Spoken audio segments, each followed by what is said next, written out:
राहुल गांधी को बदनाम करने की साजिश हो रही है ताकि पटना तक, जी हां, पटना तक पहुंचते पहुंचते यह यात्रा किसी भी हाल में, जिस यात्रा में जनता खुद बढ़ चढ़कर हिस्सा ले रही है, उस यात्रा को किसी भी तरह से बदनाम किया जा सके। इसीलिए कांग्रेस के कार्यालय पर, प्रदेश कार्यालय पर पुलिस की मौजूदगी में हमला हुआ और आरोप किस पर लगे? बीजेपी पर, बीजेपी के कार्यकर्ताओं पर। यह आरोप हमारे नहीं है, बल्कि कांग्रेस के नेता हैं, उनका बयान है, आपको सुनाएंगे। मगर बड़ी बात यह है कि जनता क्या सोच रही है, बिहार की जनता क्या सोच रही है इस पूरे विवाद को लेकर, वो भी आपको दिखाएंगे ग्राउंड जीरो पर। मगर बीजेपी नेता का एक पुराना बयान, जिसने मंच पर खड़े होकर बीजेपी के ही नेता ने, एक बड़े नेता ने वही गाली दी जो कांग्रेस के मन से गूंज रही थी। किसको? राहुल गांधी को, राहुल गांधी को।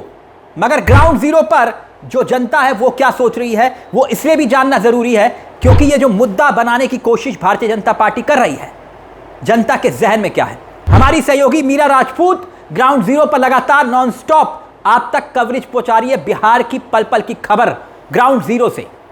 तो जनता ने ग्राउंड जीरो पर क्या बताया इस पूरे मुद्दे को लेकर, वो भी आपको बताएंगे, क्योंकि जो जनता बोल रही थी उसे आपको जरूर सुनना चाहिए। मगर पहले कांग्रेस के प्रवक्ता पवन खेड़ा, जी हां, पवन खेड़ा का यह बयान, जिसमें वो दावा कर रहे हैं, यह कहते हुए कि भारतीय जनता पार्टी वाले पहले अपने एजेंट को हमारी सभा में भेजकर गाली गलौज करवा रहे हैं और फिर हमारे ऊपर आरोप लगाते हैं और उसके बाद अपने गुंडों को भेजकर सदाकत आश्रम, यानी कि जो कांग्रेस का कार्यालय है, उस पर हमला करवाया क्या और हमारे कार्यकर्ताओं के सिर फोड़ दिए गए।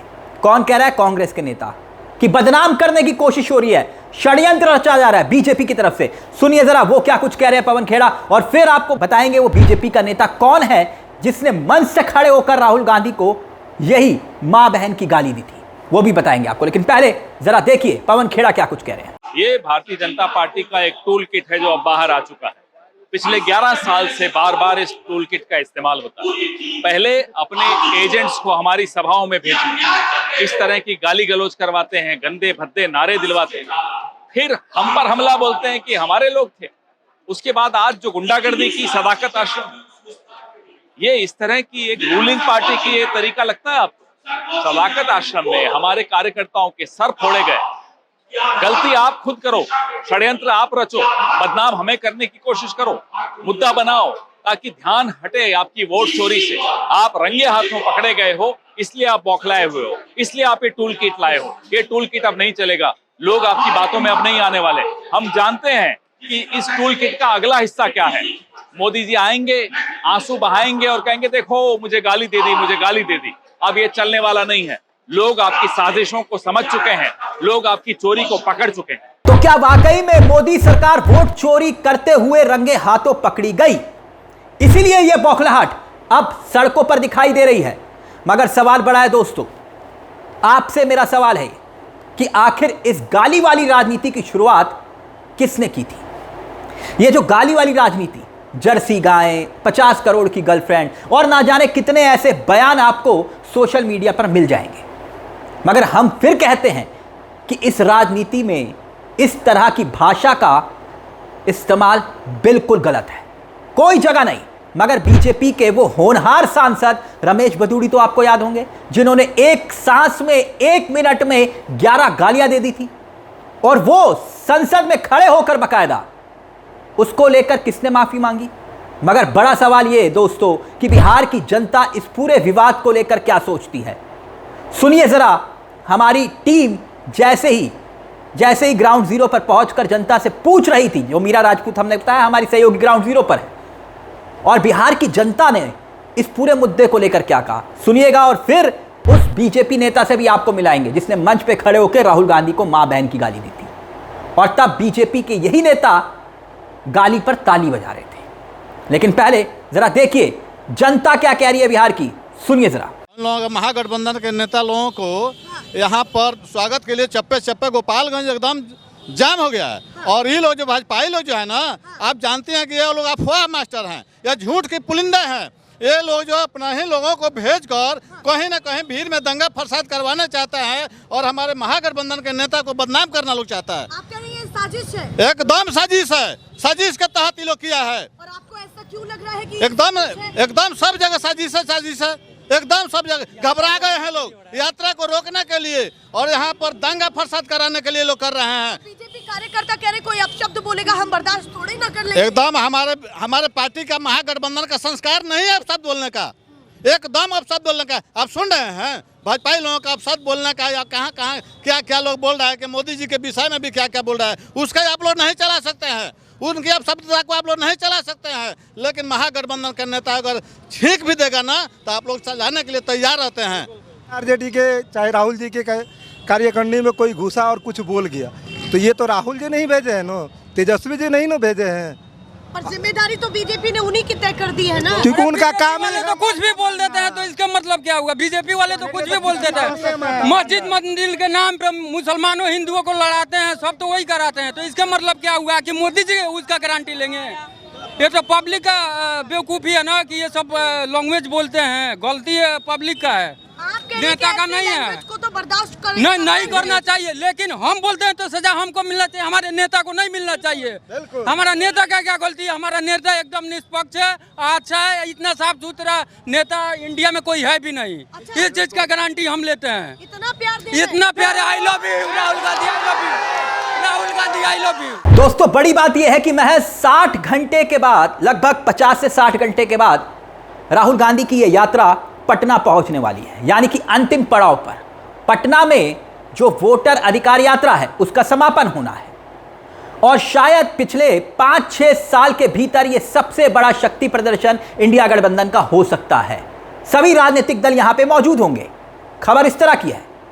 और 17 अगस्त को जो सासाराम से यह यात्रा शुरू हुई थी, मोतिहारी पहुंचते पहुंचते इस यात्रा की पूरी शक्ल बदल गई। इतनी भीड़, इतना जनसैलाब, और अब कुछ ही घंटों के बाद पटना में एक मेगा शो की तैयारी इंडिया गठबंधन की। मगर उससे पहले क्या ध्यान भटकाने के लिए, क्या वाकई में ध्यान भटकाने के लिए यह सब सड़कों पर संग्राम हो रहा है?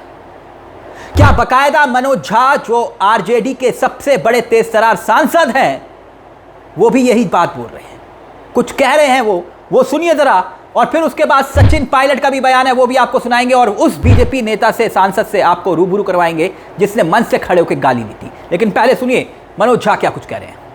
50 करोड़ की गर्लफ्रेंड, जर्सी गाय, कांग्रेस की विधवा, भैंस, मंगलसूत्र, मुजरा, ये किसके बोल थे? कितनी डिबेट हुई, कितनी चर्चा हुई? ये आईना देखने का भी वक्त है। शुक्रिया। वैसे दोस्तों राजनीति में हिंसा की कोई जगह नहीं। सच्चाई यह है कि वोट चोर गद्दी छोड़ के नारे से बीजेपी, भारतीय जनता पार्टी इस वक्त तिलमिलाई हुई है। और भारतीय जनता पार्टी वोटर जाग चुका है, यह बात कांग्रेस कह रही है।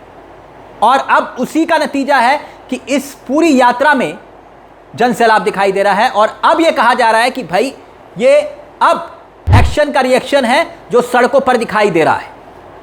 बीजेपी नेता इस वक्त साजिश कर रहे हैं यात्रा को बदनाम करने की, कि यात्रा को किसी भी हाल में रोका जाए। मगर सचिन पायलट कह रहे हैं, जी हां, सचिन पायलट कह रहे हैं यात्रा किसी कीमत पर नहीं रुकेगी। सुनिए जरा। मैं निंदा करता हूं, भर्त्सना करता हूं उस व्यक्ति जिसने ऐसा कहा, उस पर कार्रवाई करें। लेकिन कांग्रेस को या गठबंधन को दोषी बनाकर इस पूरे मामले को मोड़ने का जो काम किया जा रहा है वो गलत है। और क्या गलत है?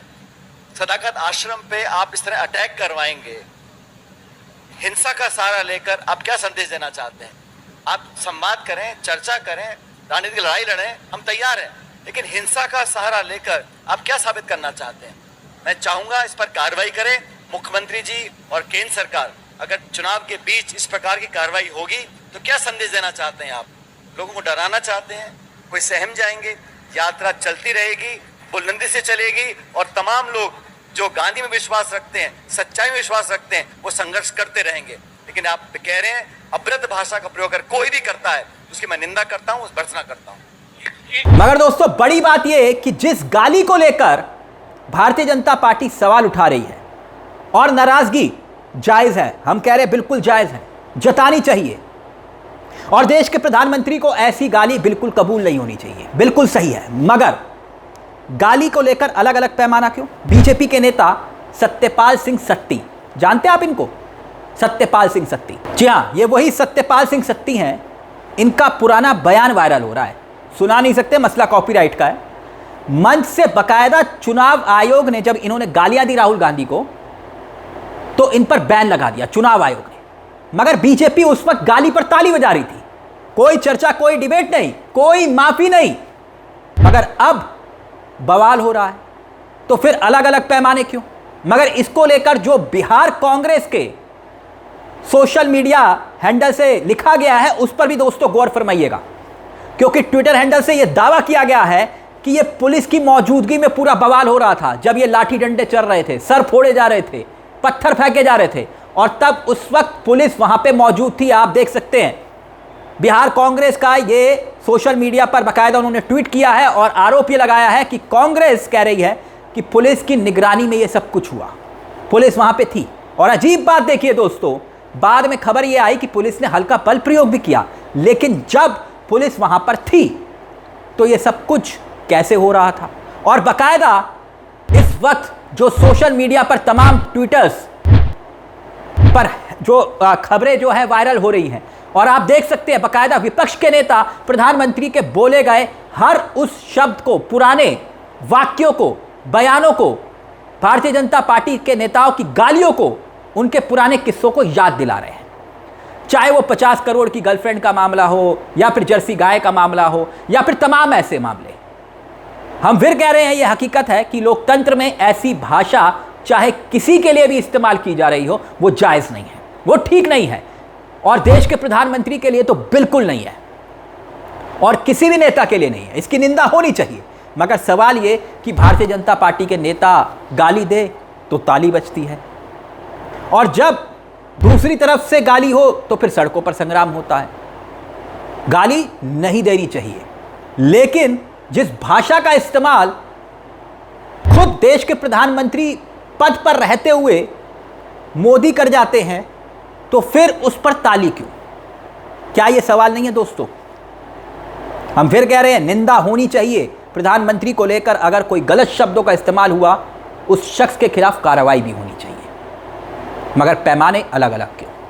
इस मुद्दे को लेकर दोस्तों आपकी क्या राय है, हमें कमेंट बॉक्स में जरूर बताइएगा। मुझे तिलक चावला को दीजिए इजाजत। चलते चलते दरख्वास्त, हमारे चैनल को सब्सक्राइब करना मत भूलिएगा। ये मंच आप ही का है। नमस्कार, जय हिंद, जय भारत।